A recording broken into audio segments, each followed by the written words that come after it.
Welcome to Navigating Hope, your compass to health empowerment. I'm Dr. Jaime Hope, steering you through healthcare, overcoming overwhelm, personal goals, and emergencies. We'll navigate the healthcare maze with actionable insights and real-world advice, unlocking the secrets to a healthier, more vibrant life. Join us to take control of your well-being and make informed decisions for your health and your future. Stay with us as we unravel the mysteries of medicine, wellness, and life's unforeseen challenges, helping you bypass the ER with a dose of knowledge. Stay tuned till the end of the episode with a recap of your actionable insights and a free gift. Let's chart a course to your well-being together. Welcome back to another episode of Navigating Hope. I am honored to be joined today by Dr. Merle Griff, who is an expert in intergenerational play and care. And so she has a PhD. She's the founder and CEO of SarahCare Senior Solutions, and her latest book, Solace in the Storm, Caring for Loved Ones of Every Generation, was released in 2023. Dr. Griff, thank you so much for joining us today, because this is just so near and dear to my heart. I love what you do. I'd love you to start by telling us what made you passionate about intergenerational connectivity and caring for people in such a loving and respectful way. Well, thank you so much. And thank you, Dr. Hope, for inviting me. I appreciate this opportunity. I actually am a psychologist by training that started out working with children. Actually, my age of specialty was 3 to 12-year-olds. So I was a play therapist, and I began involving grandparents into 2 therapeutic techniques that I developed. I found that grandparents were often excluded from changes that were going on in families, and that they needed to be included. They played a very significant role, and they needed to be included in changes that were happening in the family systems.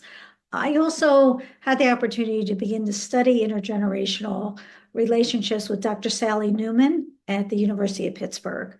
And so when I had the opportunity to open up what was called the first shared site in the country, which was a child daycare center and an adult daycare center together in the same building, I was like, yes, I want to do this, because there are lots of opportunities here that have been unexplored, and we need to try to move forward with this. You know, I agree. And it's so interesting because I've seen the literature on that intergenerational, where they brought young children and seniors together, and how it significantly benefited everybody. Was there something in particular that sparked that idea to bring them together? I think it was the environment we were in. I mean, because we had the child daycare center right across, literally, from the adult daycare center, it gave us lots of opportunities. So we did programs called Rock-A-Babies, where actually the seniors could go in if they were physically able to rock the babies in the child daycare center. Interesting enough to me, most of the volunteers for that program were men, not women. Oh, interesting. The men said they had never had the opportunity to do that. They had been working hard, and most of them working 2 jobs. So they really wanted to do that. We found that the toddlers did really well with dementia clients. That was the best interaction between them. And the seniors with the preschoolers and the seniors with the school age. I mean, I can tell you that one day I ran into one of the children who had been with us in the intergenerational program. She was now in school. She was in 1st grade. And I saw her and I said, "Hi, how you doing? How do you like your new school?" And she said, "Well, it's okay." And I said, "Oh, Jamie, what's the matter?" And she said, "There are no grandmas or grandpas here." And she said, "I miss the grandmas and the grandpas." So it really means a lot to the children, as well as meaning a lot to the seniors.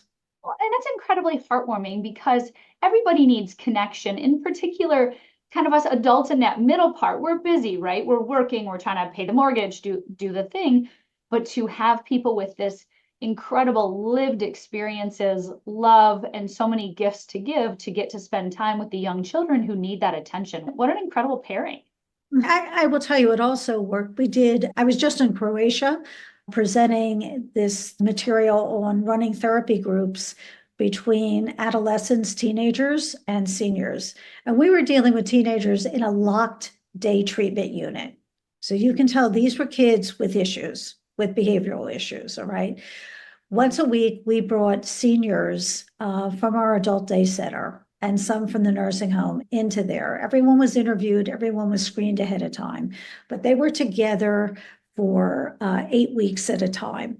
And I'll tell you one quick story if I can. I tell a lot of stories, sorry. And that is, we had a young woman, you would see her at the beginning, her picture, she has a feeding tube in. She looks very gaunt. She has a feeding tube in. She had been in the children's hospitals. Everyone had been trying to treat her and intervene. Nothing was really working. And this is why she had the feeding tube in. We had paired her with a senior who she decided she didn't want to be with. And so she paired herself with a senior who had a stroke and was paralyzed on one side. And she and let's call this senior Hilda, formed an extremely close relationship. When you see this young woman who had this feeding tube in, 4 months later, no feeding tube. She looks healthy, she looks well, she looks unbelievable. What that senior was able to do was what no psychiatrist or psychologist or any of the physicians, with all due respect to all of us, had been able to do. That woman, that senior, in the wheelchair, paralyzed on one side, was able to form a relationship with this young woman, find out what was going on. I ran into Hilda's daughter at one point, and I said to her, I really want to thank you for what your mother did for this young woman. It was unbelievable. And she said to me, you have no idea what this young woman did for my mother. At the end of my mother's life, she felt as though she suddenly had meaning and she was important and she had given back. So it works for both the seniors and for the kids. It really does. It works so much in both directions because we want love, we want connection, which is really key, and that meaning and purpose. And I agree with you in a psychologist-patient relationship or a physician-patient relationship, there's that kind of necessary but real differential and makes people uncomfortable versus where they have that opportunity to just be humans and just be together. It's just so incredible.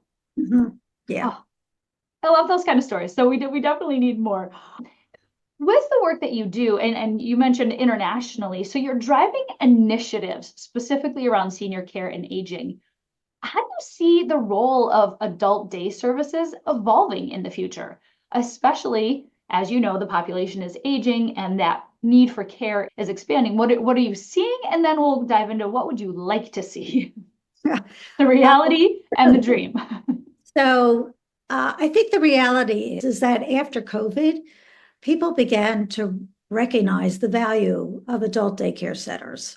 First of all, we have RNs and LPNs on duty all day. So the standard of healthcare and healthcare monitoring is at a much higher level because our nurses are there and they're being seen on a daily basis. It's also much less expensive than home care. So it's a higher standard of care for less money, actually.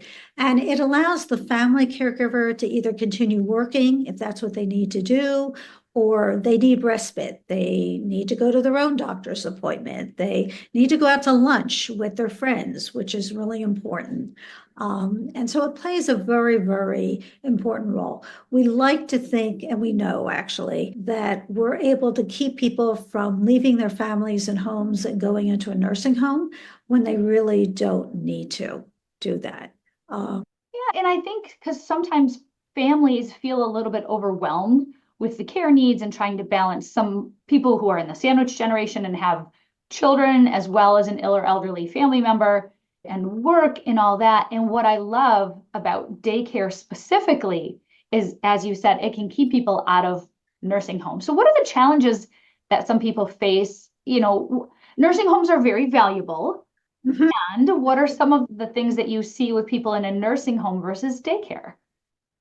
What are the challenges? I'm sorry, Dr. Hope, can you repeat that? I'm sorry. Oh, sorry. So in the daycare setting, you said the one of the benefits is that they don't have to leave the home. They can still go home and Right. be with their family versus in a nursing home where they don't have that opportunity. And do you, in terms of how they thrive and interact, do you notice a difference?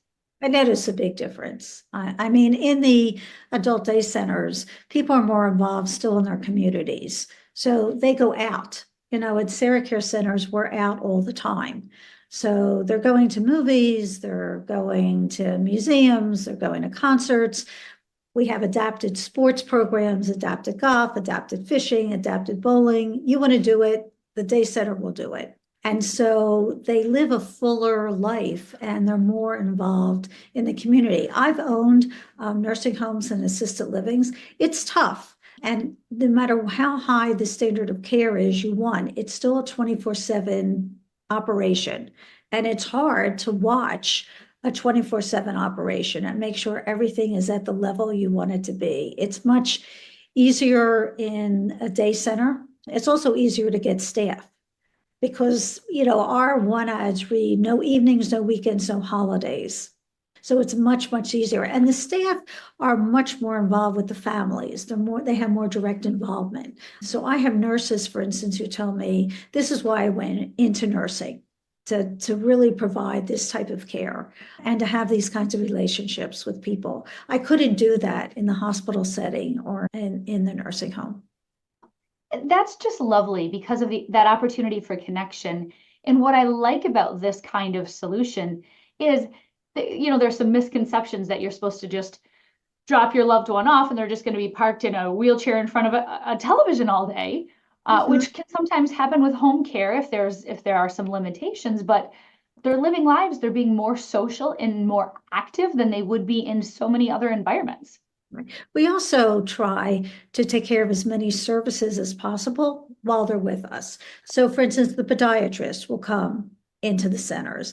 Many of our centers, SarahCare centers all have roll-in showers. Many other centers do. So we can do bathing, we can do hair, we can do manicures. So when that person returns home, the family after working all day or doing whatever they're doing all day does not have to worry about taking them to the hairdresser or bathing them. We have 80-year-old spouses who are taking care of spouses in their 80s. I mean, bathing becomes a really difficult issue. And even if you have an aide, sometimes, there's difficulty getting into the shower, getting in and out of the shower. And so we can take care of a lot of those personal care items while they're with us during the day. And that's a nice opportunity to free up the family members, particularly if it's a spouse of about the same age, instead of focusing on how do I get them in and out of a shower that's not designed for an elder, right? Mhm. So when they are at home together, they get to focus on connection and family and not the routine chores of caregiving. Right. Absolutely. Uh, and so you're in your book, Solace of the Storm, you've got some practical guidance for families around caregiving challenges. And many of the audience here are caregivers. So what kind of things do you help guide them with so they can navigate those caregiving challenges?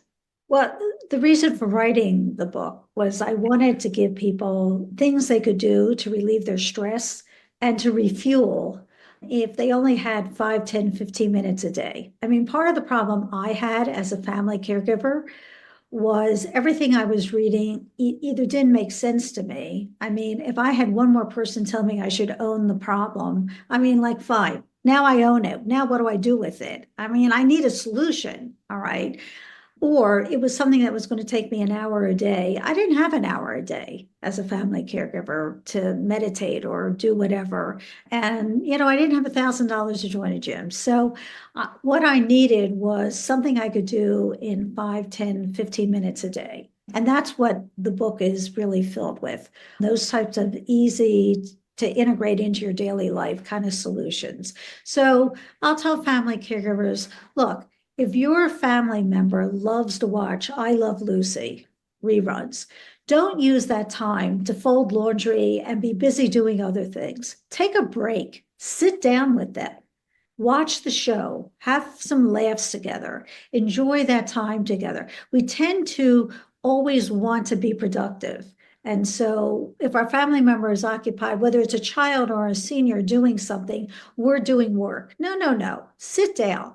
Take 10 minutes. It's not going to hurt you. The laundry, I guarantee you, will still be there. So will the dishes. They're not going anywhere. All right. And then there's simple things like walking outside just for a few minutes and breathing. I like to keep aromatherapy oils in the bathroom because, as I say, where is the one place in the house you can go to that people don't follow you usually? It's usually in the bathroom. So walk in, just kind of breathe, take a little aromatherapy moment, and just sit down and just relax for a few minutes. Sometimes just 5 minutes can make all the difference in the world. And that's why what you wrote in the book is so important, because we do tend to be given very unrealistic expectations, right? If I had to spend an hour a day meditating, an hour a day doing yoga, an hour a day exercising, an hour a day meal prep, these self-care things we're supposed to do add up to many more hours in the day that we have. And you give people permission to be real and to find those places and moments that you can just be present and enjoy in a practical way that us mere mortals can actually achieve. Right. I mean, if I'm a big reader, so, I used to love to sit down and just read. Well, in taking care of my mother and then taking care of my husband, I didn't have that time anymore. So I began to, just say, okay, fine. I can't sit down and read 50 pages or 80 pages, but I could read 5 pages or I could read a part of a chapter, and that's okay. All right. Because at least that was relaxing and I had a little bit of time to refuel and recover. So people have to find those bits of times and be satisfied with them. Okay, so you were sharing the experience in terms of caregiving for your mother, and your children were involved in this as well. And I was wondering how those shared experiences shaped your children's experience of caregiving and how that affected your family. I mean, there were periods that were wonderful, like when we were able to take my mother to buy my daughter-in-law's engagement ring, and she was able to be a part of that because she was living with us. There were times it was very difficult. She had a feeding tube in, she was aphasic, so she couldn't speak. She was paralyzed on one side. I had a lot to learn. I'm a gerontologist and I still had a lot to learn. But one of the things I realized is that the best way to teach your children empathy is to model it. That's really how they learn it. And I hadn't really thought about it until one of my sons said something to me about, Mom, I'm watching you and Dad take care of Mom. And I realize how important that is. And I promise you, I would take care of you also. Not that I expect him to do that, but they learned that empathy by watching it. People don't realize that the way you treat your own parents is your children are watching and they're learning. And that's how they learn empathy and resilience. So, Dr. Griff, a lot of people, we've talked about caregivers and family members. What about those of us who have a friend who is so we're not the primary caregiver, but our friend is caregiving or one of our family members is caregiving? What are some ways that we can help figure out how to support them? I think the quickest and easiest way and the way that's most meaningful is to give them a compliment. You'd be surprised how many family caregivers feel very isolated and lonely. They're working hard, and no one says to them, wow, you are doing an amazing job. I could never do what you're doing. All right.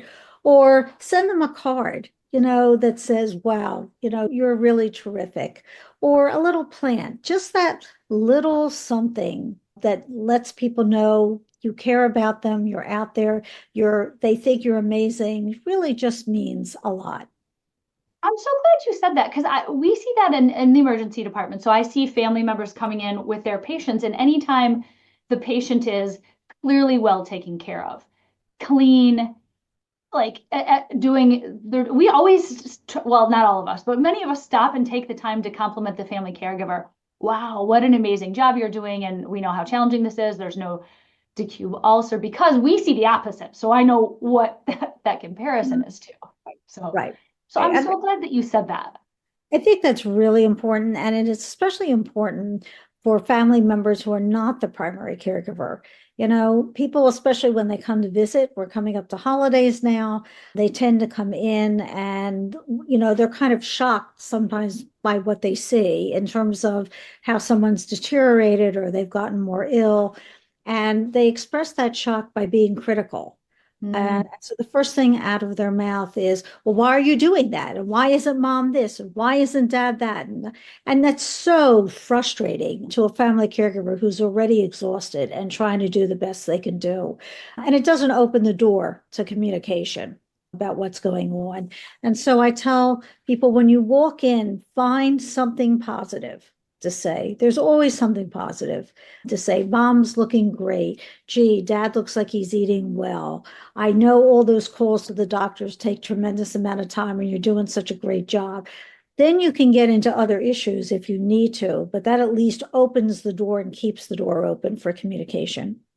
Wow, I love it. And I love the practical, straightforward. These are things that we could do today. Mhm. And I love that about your approach. Thank you. Thank you. Yeah. Well, I've been in this situation many times, as we've talked about. And so all these complex, look, I'm a therapist, so I guess I shouldn't say that. But even as a therapist, I like those simple, concrete things that I can do easily, in addition to the more abstract, more complex solutions to problems. Well, fantastic. And another issue for those of us who are caregivers, some of us have a difficult time accepting help or asking for help. And you've got some practical tips to support that as well. I advise caregivers to do two things. Number one, make a list, because then you're prepared. Those little tasks that eat up a lot of time, returning the children's books to the library, returning something you bought at a store, picking something up that you ordered, making your Amazon return, whatever it is, all right? Put it on a list. So when someone says, how can I help? You can say, are you willing to do this or that? And in that way, it's very helpful to you and gives that person some way that they can really help. It's that they understand and can follow through on. Yeah, because people want to help and they're not sure what to do. I've had loved ones who get diagnosed with cancer and everybody kind of rushes to their side and says, how can I help? How can I help? But that can leave them in a position of trying to deal with their own mortality and fears, and then also trying to think of something. So by organizing, what are tasks that I could actually get done? I mean, the other thing is to think through what skills or talents does someone else have. I was talking to a woman recently whose husband has dementia, and we were talking about her adult children, and she was saying that her daughter lives in town, has been very helpful, but her son lives on the West Coast of the country, and he's very frustrated because he really wants to help, but he has a family, he has a full-time job. It's really, really difficult for him, and he's trying to help, but he really can't. And I said to her, what does he do? And she said, oh, well, he's an accountant. And I said, really? I said, last week were we just talking about how your husband always took care of all the finances and you were really struggling with all of these financial issues? And she said, yes. And I said, really? Would you want him to help? Would that be okay with you? And she said, well, I didn't want to bother him because, he has a family and a life. And I said, yes, but he wants to be involved. He wants to feel as though he's being helpful. And so she ended up calling him and saying to him, could you help me with these financial issues? And he was thrilled to be able to help and to be able to feel as though he was contributing to the family. That's beautiful. It is hard if the loved one that needs the care is far away from you. I think that's a common struggle. Yes, yes, very common.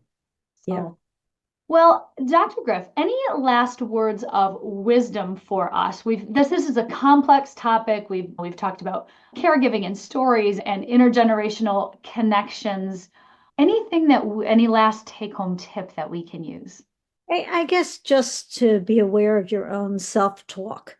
It's not necessarily the situation that happens, but how you perceive it and how you explain it to yourself. And if the self-talk and the way that you speak to yourself about a situation is always negative, then you're never going to get out of that situation. It's always going to be negative and you're going to feel overwhelmed and overburdened by that. So you really have to work hard at trying to find some of the positives things to be grateful for, and to monitor your own self-talk so that it's more positive and really is helpful to yourself. Yes, and that repeated habit over and over makes a huge difference. Absolutely. Excellent. So I know a lot of people are going to want to find you, learn more about what you do. What is the best place for our listeners to connect with you? Really two ways. One is either through my email at mgriff@SarahCare, SarahCare.com, or through the website for my book, Solace in the Storm. Fantastic. Well, thank you so much for being here. We'll put all of your contact information in the show notes so people can find you. Thank you again for making the world a better place for caregivers and their loved ones. Thank you very much, Doctor. I appreciate all your work too. Thank you so much for this opportunity. All right. Thank you for tuning in to today's episode of Navigating Hope. Before we dive into the key takeaways, I want to share an essential free resource. This is a gift for you, for caregivers and their families. It is Red Flags, Green Flags, a really helpful tool for finding and evaluating healthcare providers and facilities so you can get optimal care. So this guide helps you identify trustworthy providers to ensure that you and your loved ones receive the highest quality of care. So click on the link in the show notes, download your free copy today, and come over to familycaregiverhope.com. We have a variety of courses and resources for anyone who is caregiving for a loved one. Now let's dive into those key takeaways from our conversation with Dr. Merle Griff, psychologist, gerontologist, and founder of SarahCare Senior Solutions. So here are your 5 key takeaways. Number 1, the power of intergenerational connections.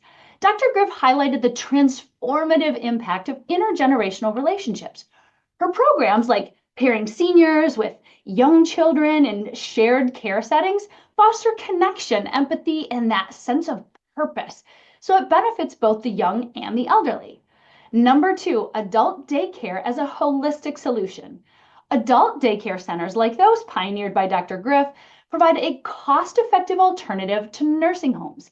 These centers offer medical oversight, personalized activity, and an opportunity for seniors to stay engaged in their community while giving family caregivers some much-needed respite.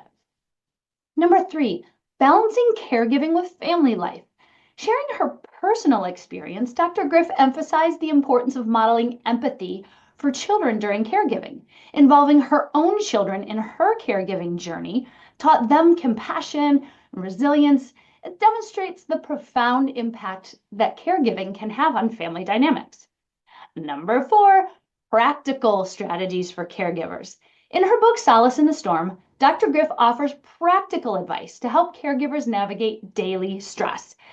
She advocates for small, manageable self-care practices like taking a brief walk, enjoying aromatherapy, or simply sitting with a loved one and find that shared moment of joy.